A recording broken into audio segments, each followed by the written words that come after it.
Good afternoon, everybody. This is Mark with AAHAA Supportive Housing, and with me today I have me and Thomas, who are a couple in our program here.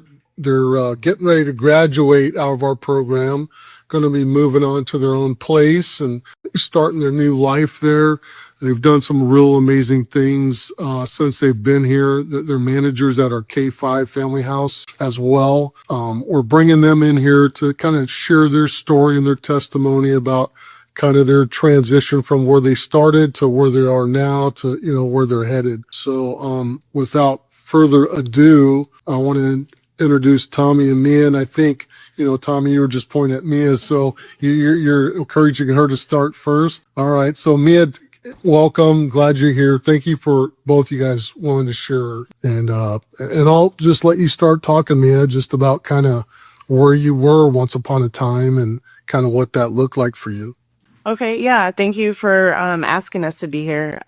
So I guess I'll just start. I spent, umpteen years in my addiction, lost connections with all my family and my kids, experienced a lot of homelessness. At some point during the time in my addiction, I met Tommy, and then we began a relationship, and it was really great at first, that newness of a relationship, and then the drugs kind of got a hold of that, and it became hard to be around each other. We fought about a lot of stupid things, and we knew we wanted to get clean. And we knew that we had to in order for a relationship to work.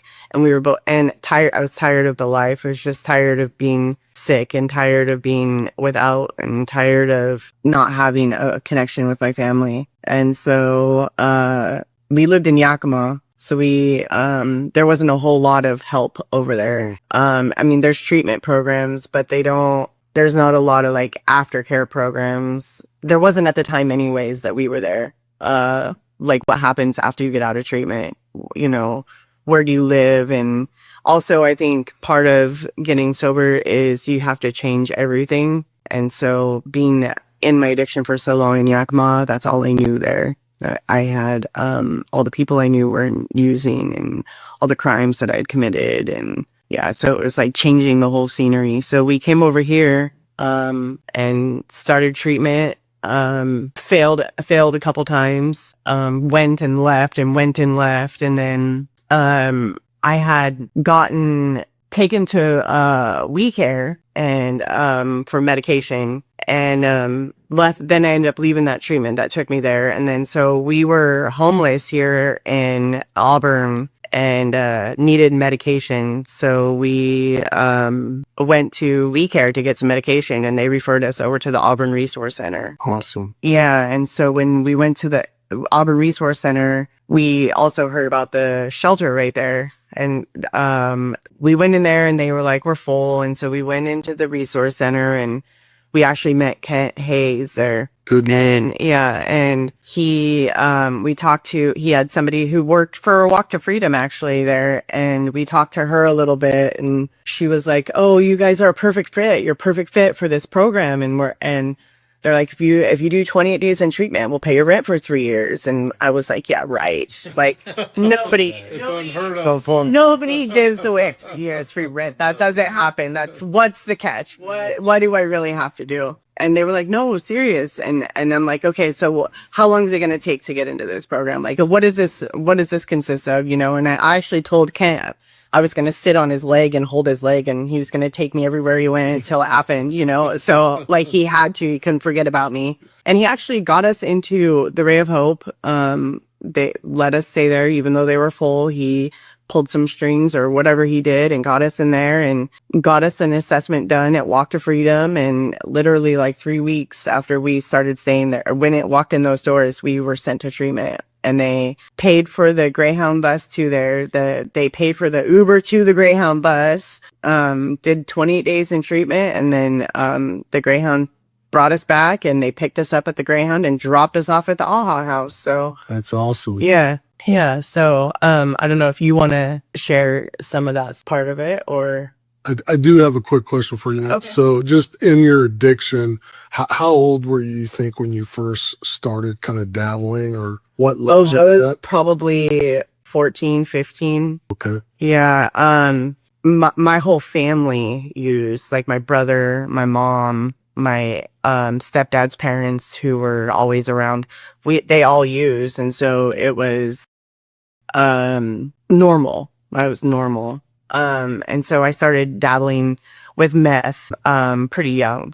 Um I had a daughter when I was about 19, and her dad went to prison, and so I had to step it up. Like I had to get a job and I had to get a place and I had to take care of my daughter, and so I got clean when I was 19 until I was probably 20, about a year. And then I fell off again, and then I met another man and got pregnant with his daughter and was a stay-at-home mom and with him for about 10 years. And then when our relationship went to shit, I started using again. And that's when it was about 32 when that happened. Okay. And so then I stayed in my addiction up until until I went to treatment. Okay. Yeah. So Thomas, tell me about kind of how you came to fit in this picture, and kind of, maybe a little bit about when you first started using, what that looked like and what led you to that, to kind of where you are now.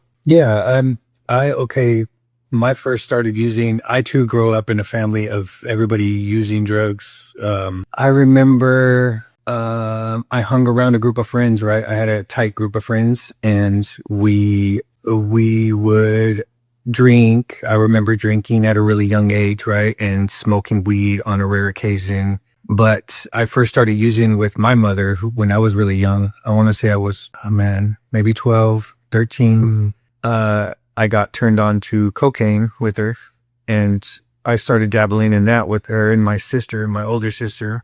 And from that age, I was in and out of prison. I went to juvenile prison.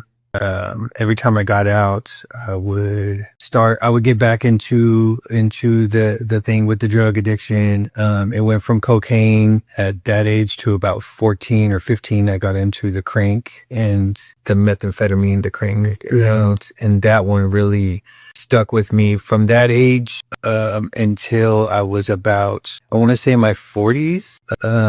I just messed with the crank or the cocaine, the methamphetamines, right? And so I was in and out of prison, and every time I went to prison, it was drug related. I always wanted to be Scarface, so I was like trying to sell drugs, and I didn't do a good job at it. So I was at the younger age, it was theft, right? Because we were a poor family. We had 5 siblings, and it was a single mother. She had her boyfriend or whatever. But we grew up in a poor family, so it was just theft and breaking into cars and video games to take care of ourselves, right? More take care of ourselves. The drug addiction really didn't get real bad until when I got older, right? When I started doing prison time, and I went to adult prison at like age 23, and I think I spent a total of like 17 years incarcerated for various crimes like guns and drugs, and no violence, just mainly guns and drugs. And I got out, and my last time I went in was 2017, and I got really lucky with getting caught with a whole bunch of drugs, and I only got a little bit of time. And when I got out, I pretty much at that point had said, it's so I'm not going to fake the funk anymore, right? I had done it so many times, went in and got out and did drugs, that I was like, I'm just going to go full force, right? Like, I'm just going to do drugs because I know it's going to happen anyways, right? So I didn't even try to hide it. And I went and got married to somebody, a female that I knew for a long time. And I went and got married to her, and I was selling drugs and in the game when I met Mia. And I ended up getting 16 felonies. Yeah, 3 life sentences. Yeah, without 16 parole. felonies. Wow. In 2020, I think so. It was in 2020, I had 16 felonies charges, and they were all possessions with intent and first-degree firearms, right? And because they raided my house twice. And so Mia bailed me out. She came across some money and got me bailed out for $100,000 bail, and I was out on bail. And that's when we went and tried to get into treatment. We decided to go in Yakima. We didn't know how to do it, right? We were both on pills and methamphetamine, and we didn't know what to do. It's hard to find the time to go do an assessment and stuff when you're always worried about trying to stay well. So when you're on fentanyl and you're sick all the time, like now I gotta go try to find to do this and stay well. So it's like trying to divide our time in between the two of them. Sure. But we get Appointment time, Yeah. one time, right? Where you're just not there, right? It's well enough to where you can actually go and speak to him and not be sick, right? I was out on bail, and we went and got the assessment done. And I just remember, it was because I always took care of myself, even if it was doing illegal activity, right? Like I was always independent. I never depended on none of my family or nothing. And so at that time, I lost all my family members. They all passed away either of overdoses or health conditions, right? And I lost all my immediate family, the ones that I would turn to if I needed anything. And so I ended up moving in with my daughter and having a room with my daughter, which I felt horrible about, even though, plus I was using drugs, right? And I couldn't work, and I couldn't sell drugs because I had all these charges pending. Nobody would mess with me. Yeah. Which was a good thing, right? And so we ended up making it to treatment.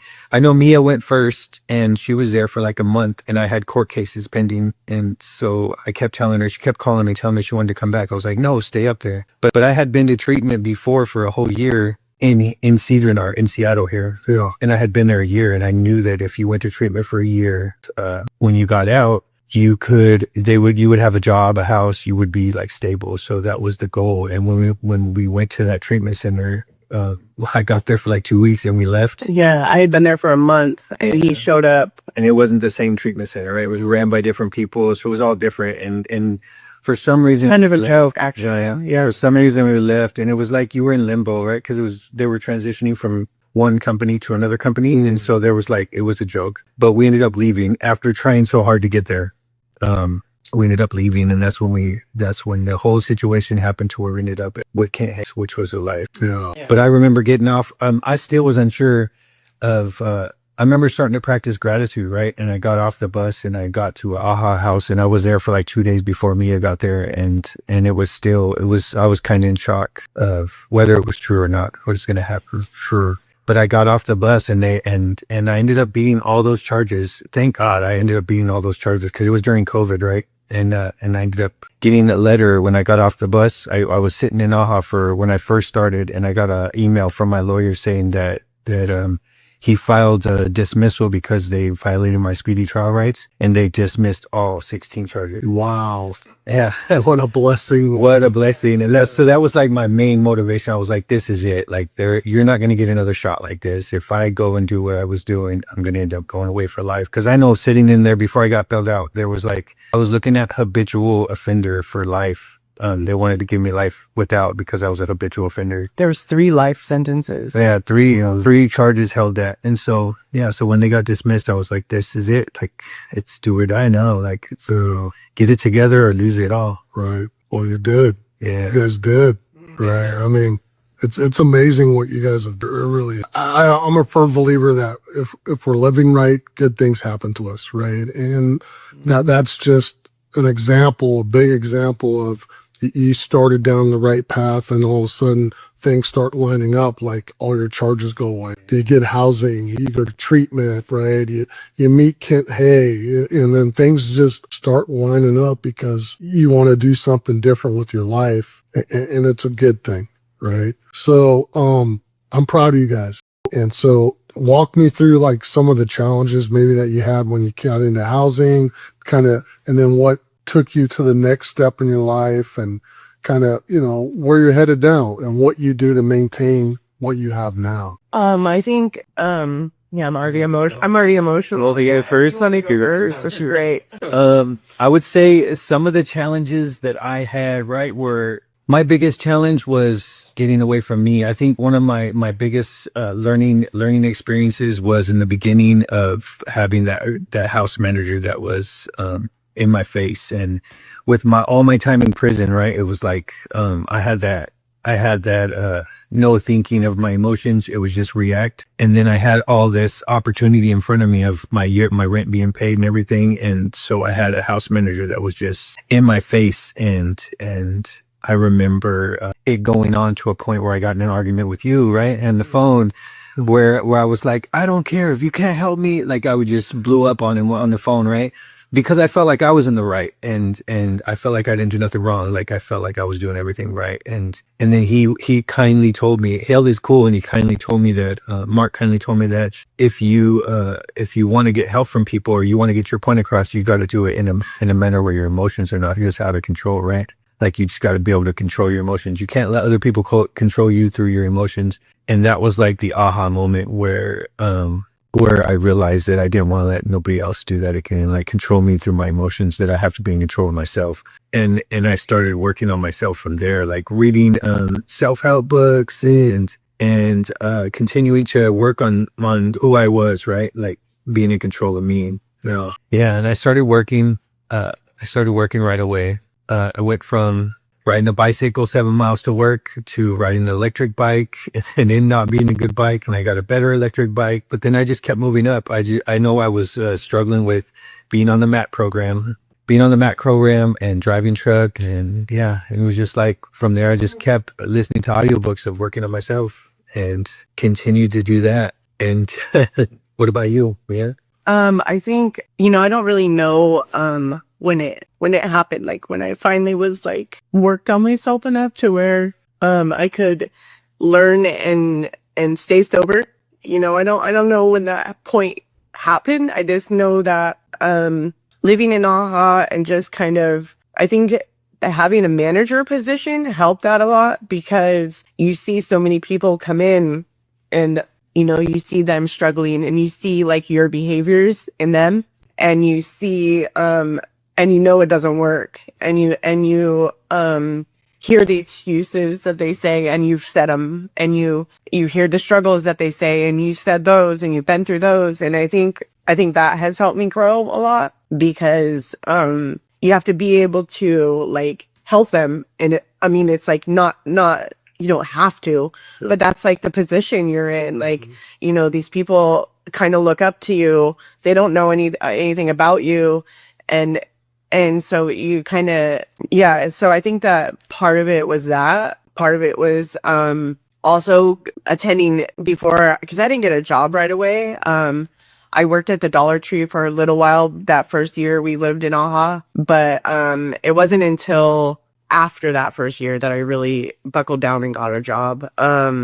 And so I attended groups 6 days a week, Monday through Friday. And then I even went on Saturdays and just, worked on the steps. And, as much as I want to say they didn't help, I'm sure they played a part in it, because I never really finished all 12 steps, but I did, put a lot into the steps I did work on. And I did, talk openly in the groups a lot about the guilt that I had, and mainly the guilt, resentment that I had, trauma that I had been through. I think that helps. Talking about it helps a lot. And then time, just time, that all the time that goes by, you start to build a life of things that you don't want to lose. Mm-hmm. Yeah, definitely. And that makes it easy to stay sober. I never thought we would be where we're at. Sorry, I don't mean to get so emotional. I'm trying really hard not to cry. Oh, you're totally fine. I mean, it is an emotional journey, right? It's, you look back at your history, at least I do, kind of where I came from to where I am now. It's a marathon, not a sprint, right? I mean, I wanted to get to a certain place real fast, but it just, every time I tried that to expedite it, I always messed it up, right? Yeah, there's important steps along the way that you can't miss out on, because you have to build that foundation. You have to build a solid foundation, and part of that solid foundation is having work through traumas and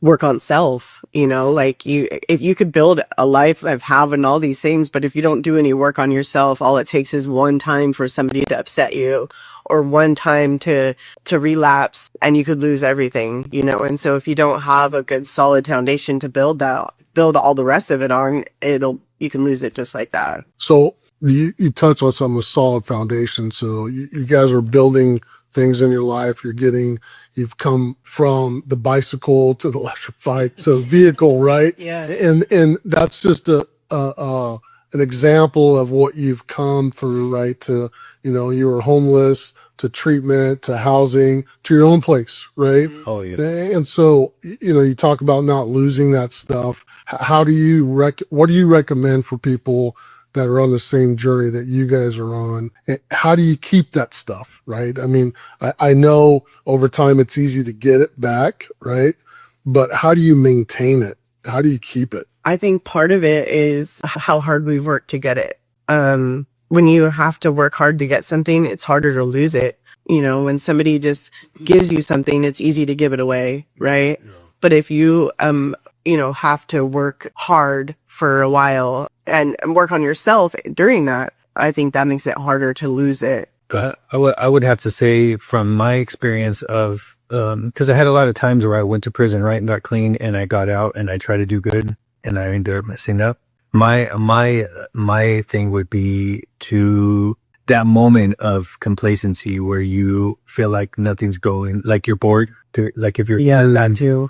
I think the only thing that really takes that away is to kind of similar. It's similar to the steps, right? The 12 steps. I never really worked them myself, but every time I'm going through what I'm going through now, I can relate them to the 12 steps. It's just like that reflection of what can I work on next, right? Like even if it's a small thing, like your reactions to situations or like your past traumas, like what can I do next to better myself for the future? And so like self-reflection, I would say self-reflection and keeping yourself busy with that self-reflection, like little small goals that even if it's reading a book over something that you think you're struggling with, like reading some information. So just keep working on yourself that way. I think that keeps you occupied to where you don't fall into that self-loathing, depressed state, fall back into the old behavior. Yeah, it's funny. I think we both talked about how in the past, that's how we both fell back into addiction was we got bored,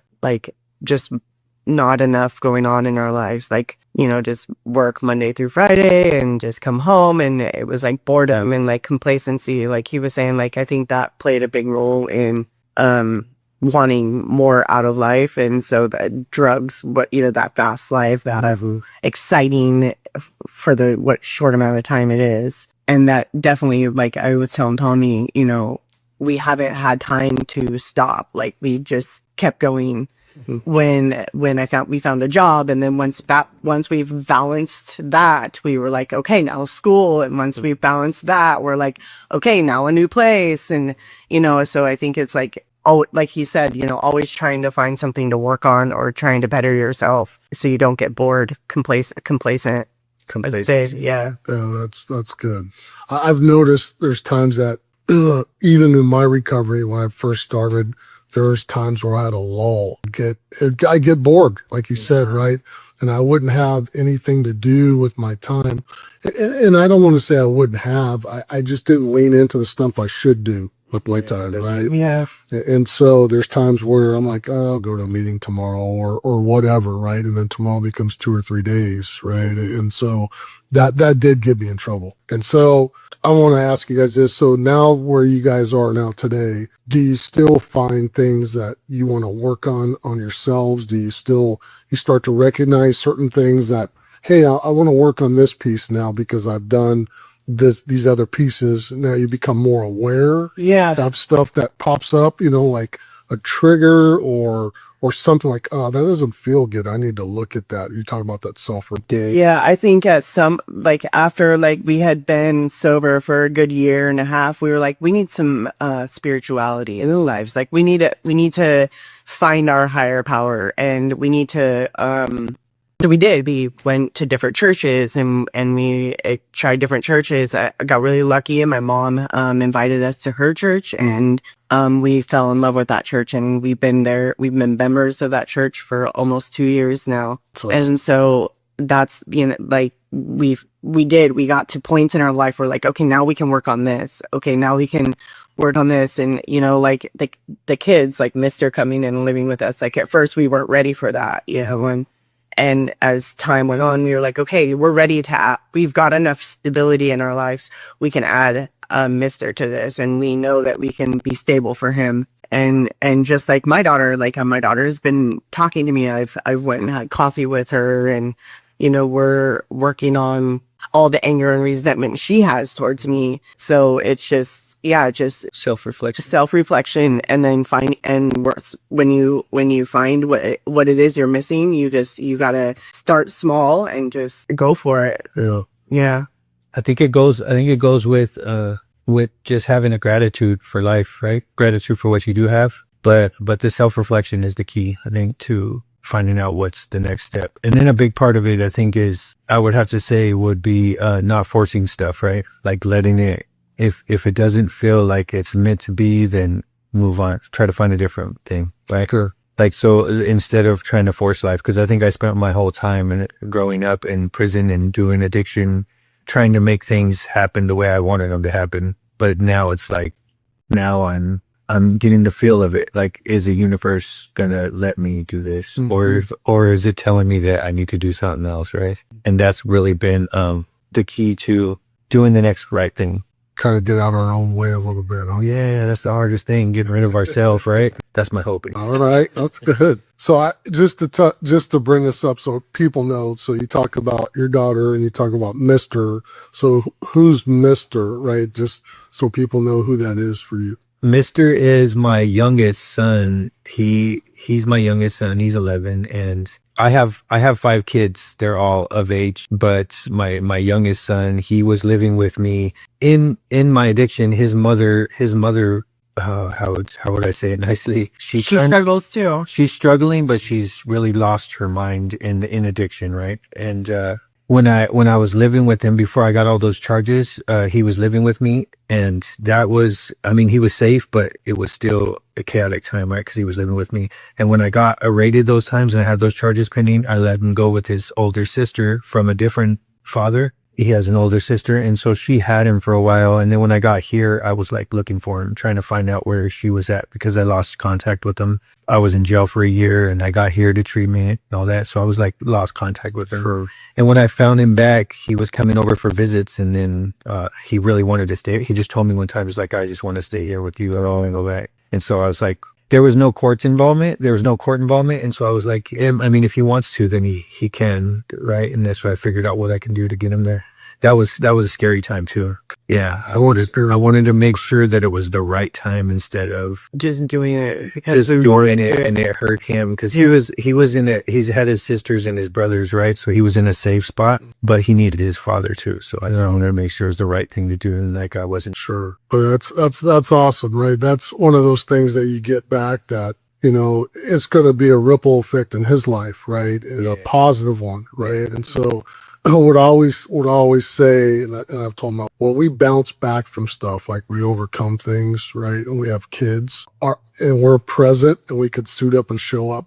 When our kids get older, they go through shit, right? I mean, they just do. People go through stuff. And if, when they see their mom and dad going through certain things, and they've overcome certain things, instead of them whether they have a relationship issue, a financial issue, like, I'm just going to go out there and lose my mind. Instead, like, hey, mom, or hey, dad, how did you get through your thing? Because here's what I feel like doing. Well, what can I do different? Then he can turn to you. And that's priceless. I really believe that. I believe that's priceless, man. It is. Having him there's just been a blessing. It's been a blessing. I never looked at it that way, but that's true. That it's really nice to have him around. Just he gives me that extra motivation too, to continue to grow. Just because I know I just want to stop. I don't want him to go through what I went through. Right? Yeah, that's been a blessing. Plus, you've got your daughter back in your life, right? Like, you never die what happened. Yeah, I honestly never believed it would happen. Yeah, I honestly believe that she would never forgive me or give me another chance to be a part of her life. And over the last 8 months, it's just slowly been happening.